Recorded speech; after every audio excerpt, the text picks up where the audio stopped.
आपका स्वागत है हमारे चैनल पे लेट्स लर्न विद अस पे। ठीक है, तो यार आज हम पढ़ने वाले हैं पार्ट 2। ठीक है, अगर आपने पहले वीडियो नहीं देखी है डाटा साइंस की तो जाइए और देखिए। तो डाटा साइंस का हमारा जो दूसरा टॉपिक है वो होता है हमारा स्टैटिस्टिकल डाटा टाइप। ठीक है, अब स्टैटिस्टिकल डाटा टाइप होता है क्या, तो वो देखेंगे। और इसमें इसके अंदर दो टाइप्स आते हैं, एक आता है आपका कैटेगोरिकल डाटा, ठीक है, दूसरा आता है आपका क्वांटिटेटिव डाटा। ठीक है, तो वो देखेंगे। अब स्टैटिस्टिकल डाटा टाइप क्या होता है? डाटा टाइप जो कुछ भी हो सकता है, ठीक है, उसको हम आइडेंटिफाई करते हैं विद रिस्पेक्ट टू हमने किस तरीके से उसको इस्तेमाल किया। उसी तरीके से हम कह सकते हैं कि ये वही डाटा टाइप है या फिर दूसरा डाटा टाइप है। ठीक है, पहला आता है आपका कैटेगोरिकल डाटा टाइप। तो कैटेगोरिकल जो डाटा टाइप होता है, ठीक है, उसको हम क्वालिटेटिव डाटा टाइप भी कहते हैं और कैटेगोरिकल डाटा टाइप भी कहते हैं। अगर एग्जाम में आता है कि चलो बताओ कि क्वालिटेटिव डाटा टाइप क्या होता है, तो वहाँ पर आप ये डेफिनेशन ये चीज़ें जो हमने बताएंगे यहाँ पर एग्जाम्पल बताएंगे वो आप वहाँ पर लिख सकते हो। ठीक है, तो ये क्या होता है, define the categories of data, किस कैटेगरी का है डाटा। ठीक है, कैटेगरी बोले तो फॉर एग्जाम्पल के लिए अगर हमने बोला ह्यूमन एंड इट्स स्किन, ठीक है, तो यार ह्यूमन अलग कैटेगरी में आएगा। ठीक है, ह्यूमन किस कैटेगरी में आएगा, स्पीसीज की कैटेगरी में आ सकता है, या फिर कह सकते हैं अलग अलग जो उनकी कैटेगरी में आ सकता है, जो फॉर एग्जांपल के लिए ह्यूमन, एनिमल, इस तरीके से वो अलग कैटेगरी में उसको डिफाइन कर सकते हैं। और जब हम बोलें कि उस एंड इट्स स्किन कलर, ठीक है, तो स्किन अलग कैटेगरी में आ जाएगा और उसके जो कलर्स हैं वो अलग कैटेगरी में आ जाएंगे। ठीक है, उसके जो स्किन कलर्स हैं, तो इस तरीके से हम चीज़ों को कैटेगराइज करते हैं, चीज़ों को अलग तरीके से, उसी को हम कहते हैं कैटेगोरिकल डाटा या फिर क्वालिटेटिव डाटा। ठीक है, फॉर एग्जाम्पल के लिए occupation of person, task, value of categories, business, salary, sector. ठीक है, हम एग्जाम्पल के जैसे हमने बोला कि यार कोई पर्सन बिजनेस करता है, कोई सैलरीड पर्सन है, कोई लेबरर है, ठीक है, कोई वेजेस वाला है। तो इस तरह से हमने किसी को डाटा को हमने कैटेगराइज किया। ठीक है, तो उसका मतलब है कि यार हम कैटेगरी बना रहे हैं। हम कह रहे हैं कि बिजनेस मतलब बिजनेस पर्सन है तो इसकी सैलरी इतनी होगी, सैलरी इतनी होगी तो इतने घंटे काम करता होगा। अगर ये सैलरीड वाला है तो जो सैलरीड वाले होते हैं वो इतना काम करते हैं, तो इस तरीके से वो इन्वेस्ट करता होगा। तो हम उसकी कैटेगरी बना के, ताकि क्या हो, ताकि जो एल्गोरिथम हम अप्लाई करें डाटा साइंस की मदद से उसमें बहुत ईजी रहे और डाटा को प्रोसेस करने में इजी रहे। दूसरा, जो हमारा प्रेडिक्शन है, जो हम प्रोबेबिलिटी निकालेंगे, अभी हमने पहले जो पार्ट था उसमें पढ़ा था कि हम डाटा साइंस का मेन ऑब्जेक्टिव यही है कि हम प्रोबेबिलिटी निकालें। डाटा साइंस इस्तेमाल किस लिए होती है? प्रोबेबिलिटी निकालने के लिए। तो प्रोबेबिलिटी निकालने के लिए उसको सही से प्रेडिक्ट करने के लिए हम उसको सही से अरेंज भी तो करना पड़ेगा। तो अरेंज करने के लिए हम कैटेगोरिकल डाटा का इस्तेमाल करते हैं ताकि उन कैटेगरी वाइज हम उसको बांट सकें। तो इसमें दो टाइप्स आते हैं। पहला आता है आपका नॉमिनल, ठीक है, जैसे कि category are not related, category related नहीं है। फॉर एग्जांपल कि ह्यूमन अलग हो गया, उसकी स्किन कलर अलग हो गया।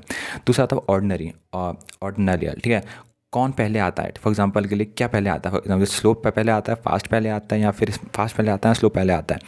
ठीक है, तो हम कह सकते हैं कि रैबिट फास्ट है तो रैबिट पहले आएगा।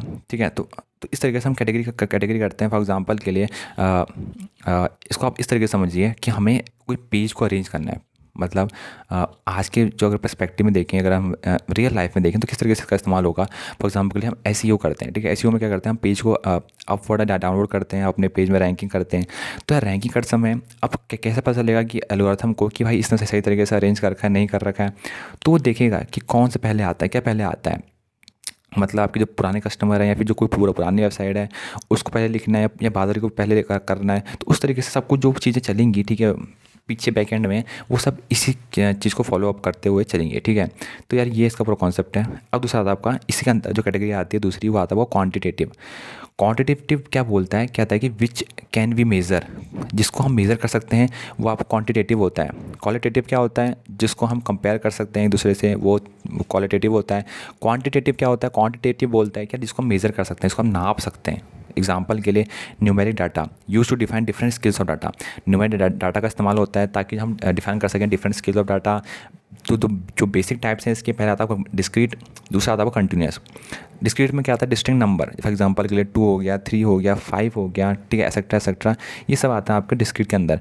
कंटिन्यूस के अंदर आते हैं it can be measure in term of average, जिसका हम एवरेज में निकालते हैं, सम में निकालते हैं, मीडियन में निकालते हैं, जो भी एग्रीगेट वैल्यू आती है उसको हम कंटिन्यूस के अंदर फॉर्म करते हैं। ठीक है, तो जैसे अभी हाइट हो गई, तो यार ये एक बेसिक स्ट्रक्चर हो गया जिस तरीके से हम डाटा टाइप को हम डिफाइन करते हैं डाटा साइंस के अंदर। ठीक है, अब आता है, देखते हैं measurement of scale of data. ठीक है, measurement of scale of data क्या होता है, तो यार क्या चीज़ है, तो यार कुछ स्केल हम इस्तेमाल करते हैं। अब यार डाटा साइंस है, ठीक है, अब रैंडम तो आप ऐसा कहोगे नहीं कि चलो यार इसको नाप लेते हैं इस तरीके से हिंदी लैंग्वेज में। ठीक है, तो इसको थोड़ा कॉम्प्लेक्स बनाने के लिए ना हमने क्या किया, हमने कहा कि यार इसको थोड़ा ताकि हमें थोड़ा लगे कि स्टैंडर्ड चीज़ें हैं। तो हमने बोला कि इसको ऐसा करते हैं, इसको नाम दे देते हैं।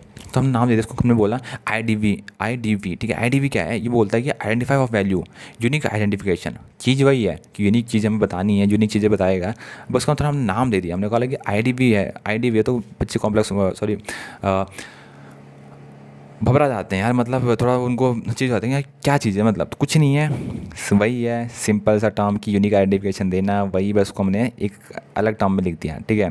M मतलब मैग्नीट्यूड, कंपेयर करते हैं वैल्यू को, फॉर एग्जांपल के लिए 79 को 78 से, वही चीज़ें हैं जो हमने पहले पढ़ी। इक्वलिटी इंटरवल, ठीक है।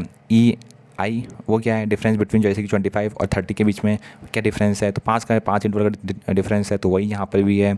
मिनिमम या जीरो वैल्यू MZV क्या है, ये बोलता है, इसमें केल्विन स्केल आता है, टेम्परेचर जिस चीज़ की एब्सोल्यूट जीरो वैल्यू होती है, और वहीं पर जो इंटेलिजेंट कोफिशिएंट होता है वो कभी जीरो नहीं हो सकता। तो ये कहता है कि यहाँ तो मिनिमम हो या जीरो वैल्यू हो, तो MZV का इस्तेमाल हम करते हैं अलग अलग चीज़ों को डिफाइन करने के लिए डाटा साइंस के अंदर चीज़ों का इस्तेमाल करने के समय, ठीक है। तो अगर आपको वीडियो पसंद आई हो तो यार पता आपको क्या करना है, लाइक करना है, सब्सक्राइब करना है, और अगर आपको कुछ दिक्कत आई हो तो कमेंट्स में लिखिए, ठीक है।